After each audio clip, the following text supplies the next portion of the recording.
BJP indoor ರಾಜಕೀಯವನ್ನ ಮಾಡ್ತಾ ಇದೆ ಅಂತ ಸಚಿವ ಕೆಜೆ ಜಾರ್ಜ್ ಅವರು ಒಂದು ಹೇಳಿಕೆಯನ್ನ ಕೊಟ್ಟಿದ್ರು. ಆ ವಿಚಾರಕ್ಕೆ ಸಂಬಂಧಪಟ್ಟಂತೆ ಸಂಸದ ಜಗದೀಶ್ ಶೆಟ್ಟರ್ ಅವರು ಇದೀಗ ಪ್ರತಿಕ್ರಿಯೆಯನ್ನ ನೀಡಿದ್ದಾರೆ.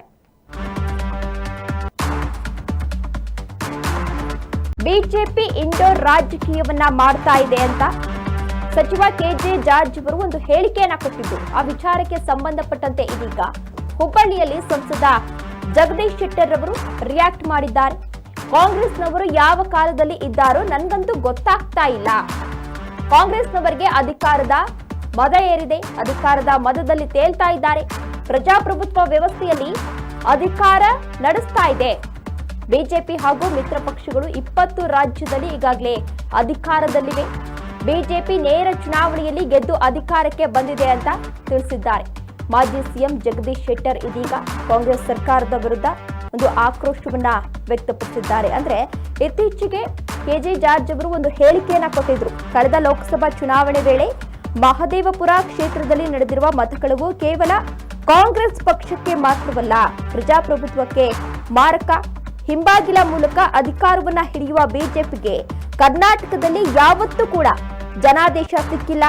ಮತಗಳ ಮೂಲಕವೇ ಅಧಿಕಾರಕ್ಕೆ ಬಂದಿದೆ ಬಿಜೆಪಿ ಅನ್ನೋ ರೀತಿಯಲ್ಲಿ ಕೆಜೆ ಜಾರ್ಜ್ ಅವರು ಒಂದು ಹೇಳಿಕೆಯನ್ನ ನೀಡಿದ್ರು. ಆ ವಿಚಾರಕ್ಕೆ ಸಂಬಂಧಪಟ್ಟಂತೆ ಇದೀಗ ಜಗದೀಶ್ ಶೆಟ್ಟರ್ ಅವರು ರಿಯಾಕ್ಟ್ ಮಾಡಿ ಸಾಕಷ್ಟು ಆಕ್ರೋಶವನ್ನ ವ್ಯಕ್ತಪಡಿಸ್ತಾ ಇದ್ದಾರೆ. ಕಾಂಗ್ರೆಸ್ನವರು ಯಾವ ಕಾಲದಲ್ಲಿದ್ದಾರೋ ನಿಜವಾಗ್ಲೂ ಕೂಡ ನನಗೆ ಗೊತ್ತಾಗ್ತಾ ಇಲ್ಲ. ಕಾಂಗ್ರೆಸ್ನವರಿಗೆ ಅಧಿಕಾರದ ಮದ ಏರಿದೆ.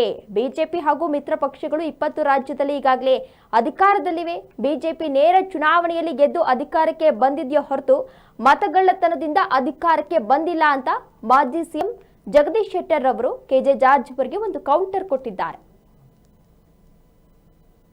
ಬಹುಶಃ ಜಾರ್ಜ್ ಅವರು ಯಾವ ಕಾಲದಲ್ಲಿ ಇದ್ದಾರೋ ಏನು ಗೊತ್ತಿಲ್ಲ. ಬಹುಶಃ ಅವ್ರಿನ್ನೂ ಅಧಿಕಾರದ ಒಂದು ಮಧ್ಯದಲ್ಲಿದ್ದಾರೆ. ಭಾರತೀಯ ಜನತಾ ಪಾರ್ಟಿ ಯಾವಾಗಲೂ ಪ್ರಜಾತಂತ್ರ ವ್ಯವಸ್ಥೆಯಲ್ಲಿ ಚುನಾಯಿತರಾಗಿ ಸರ್ಕಾರ ನಡೆಸುವಂತ ಕೆಲಸವನ್ನು ಮಾಡಿದೆ. ಇವತ್ತು ಅವರು ಅರ್ಥ ಮಾಡ್ಕೊಳ್ಳಿ, ಯಾರೋ ಜಾರ್ಜ್ ಅವರು ಇವತ್ತು ಇಡೀ ರಾಷ್ಟ್ರದ 20 ರಾಜ್ಯಗಳಲ್ಲಿ ಭಾರತೀಯ ಜನತಾ ಪಾರ್ಟಿ ಅಥವಾ ಅವ್ರ ಅಲಯನ್ಸ್ ಮುಖ್ಯಮಂತ್ರಿ 20 ರಾಜ್ಯಗಳಲ್ಲಿ. ಕಾಂಗ್ರೆಸ್ ಎಲ್ಲಿದೆ? ದುರ್ಬಿನ್ ಹಿಡ್ಕೊಂಡು ಹುಡುಕ್ಬೇಕು ನೀವು. ಕರ್ನಾಟಕವೋ ತೆಲಂಗಾಣೋ ಇನ್ನೊಂದು ಯಾವುದೋ ರಾಜ್ಯದಲ್ಲಿ ನಿಮ್ಮ ಸರ್ಕಾರ ಇದೆ, ಅದು ಬಿಟ್ಟರೆ ಎಲ್ಲಿದೆ? ಮತ್ತು ಬಿಹಾರದಲ್ಲಿ ನೀವು ಕಾಂಟೆಸ್ಟ್ ಮಾಡಿದ್ದು ಎಷ್ಟು? 50-60 ಸೀಟು. ಅದು ಗೊಂದಲ ಇದೆ, ಅದು ಗೊಂದಲ ನಿವಾರಣೆ ಆಗಿಲ್ಲ. ಇಂಥರದಲ್ಲಿ ನಿಮ್ಮ ಶಕ್ತಿನ ಕಡಿಮೆ ಆಗ್ತಾ ಇದೆ. ನಿಮ್ಮ ಶಕ್ತಿ ಇದ್ರ ಬಗ್ಗೆ ಬೇರೆಯವರ ಬಗ್ಗೆ ಚಾಸ್ತಿ ಮಾಡೋದು ನಿಲ್ಲಿಸ್ರಿ. ಇವತ್ತು ಭಾರತೀಯ ಜನತಾ ಪಾರ್ಟಿ ಮೋದಿಯವರ ನೇತೃತ್ವದಲ್ಲಿ ನೇರವಾಗಿ ಚುನಾವಣೆಯಲ್ಲಿ ಹಣಾಹಣಿ ಮಾಡಿ ನೇರ ಫೈಟಿಂಗ್ ನಿಂದ ಪ್ರಜಾತಂತ್ರ ವ್ಯವಸ್ಥೆಯಲ್ಲಿ ಜನರ ಮನಸ್ಸನ್ನು ಗೆದ್ದು ಇವತ್ತು ಅಧಿಕಾರಕ್ಕೆ ಬಂದಿದ್ದೀವಿ ನಾವು.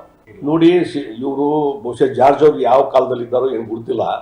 ಬಹುಶಃ ಅವ್ರಿನ್ನೂ ಅಧಿಕಾರದ ಒಂದು ಮಧ್ಯದಲ್ಲಿದ್ದಾರೆ. ಭಾರತೀಯ ಜನತಾ ಪಾರ್ಟಿ ಯಾವಾಗಲೂ ಪ್ರಜಾತಂತ್ರ ವ್ಯವಸ್ಥೆಯಲ್ಲಿ ಚುನಾಯಿತರಾಗಿ ಸರ್ಕಾರ ನಡೆಸುವಂತ ಕೆಲಸವನ್ನು ಮಾಡಿದೆ. ಇವತ್ತು ಅವರು ಅರ್ಥ ಮಾಡ್ಕೊಳ್ಳಿ, ಯಾರೋ ಜಾರ್ಜ್ ಅವರು ಇವತ್ತು ಇಡೀ ರಾಷ್ಟ್ರದ 20 ರಾಜ್ಯಗಳಲ್ಲಿ ಭಾರತೀಯ ಜನತಾ ಪಾರ್ಟಿ ಅಥವಾ ಅವ್ರ ಅಲಯನ್ಸ್ ಮುಖ್ಯಮಂತ್ರಿ 20 ರಾಜ್ಯಗಳಲ್ಲಿ. ಕಾಂಗ್ರೆಸ್ ಎಲ್ಲಿದೆ? ದುರ್ಬಿನ್ ಹಿಡ್ಕೊಂಡು ಹುಡುಕ್ಬೇಕು ನೀವು. ಕರ್ನಾಟಕವೋ ತೆಲಂಗಾಣೋ ಇನ್ನೊಂದು ಯಾವುದೋ ರಾಜ್ಯದಲ್ಲಿ ನಿಮ್ಮ ಸರ್ಕಾರ ಇದೆ, ಅದು ಬಿಟ್ಟರೆ ಎಲ್ಲಿದೆ? ಮತ್ತು ಬಿಹಾರದಲ್ಲಿ ನೀವು ಕಾಂಟೆಸ್ಟ್ ಮಾಡಿದ್ದು ಎಷ್ಟು? 50-60 ಸೀಟು. ಅದು ಗೊಂದಲ ಇದೆ, ಅದು ಗೊಂದಲ ನಿವಾರಣೆ ಆಗಿಲ್ಲ. ಇಂಥರದಲ್ಲಿ ನಿಮ್ಮ ಶಕ್ತಿನ